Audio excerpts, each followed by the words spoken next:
Ayan si Saudi Pinoy, yung sikat na vlogger. Bumisita. Si Kabayan nandiyan.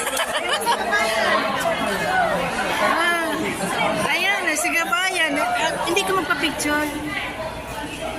Pinapanood mo lang yan dati pero ngayon andito siya, nagbumisita siya sa ano. Ayan si Saudi Pinoy. Ay, ang dami. Ayan siya. Sa wakas, nakita. Nakita ko rin. Ay, nakita ko rin. Lumalaw sa amin dito si Saudi Pinoy. Ayan siya. Yung sikat na vlogger. Nakita namin yung ano, yung sikat na vlogger, girl. Oh, ayan na siya. Pinagkakagulan siya dito. Ayan, no? Oh, diba? Saudi Pinoy is in the house. First time niya ako dito. Sa wakas, nakita ko rin siya. Ang tagal-tagal kong inasap-asap. Oh, marami. Diba? Ang sikato. Ayan, lahat. Oh, go there na kayo.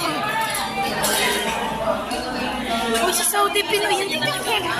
Yung sikat na vlogger. Sikat na vlogger.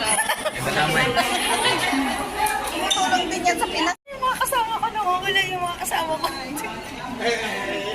Hindi ko maano yung mga kasama ko eh.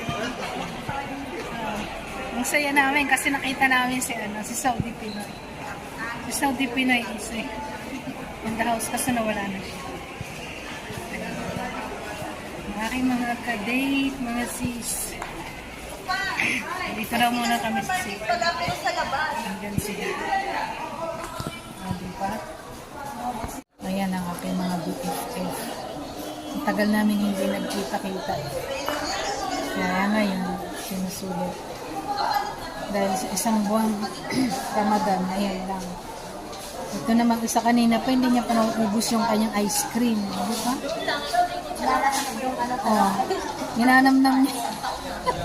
Ginanamnam niya kung gaano kasarap yung ice cream. Anong klaseng ice cream ba kasi yan? Ice cream na masarap. Kanina pa siya dyan eh. Diba? Lusaw-lusaw na nga. Tagal-tagal na pang kainin.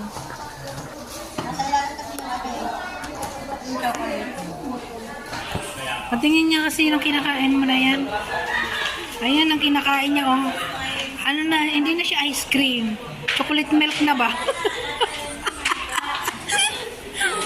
Kanina pa siya, hindi niya pa natatapos yung kinakain niya ng ice cream. Sarap na yung kumain, diba?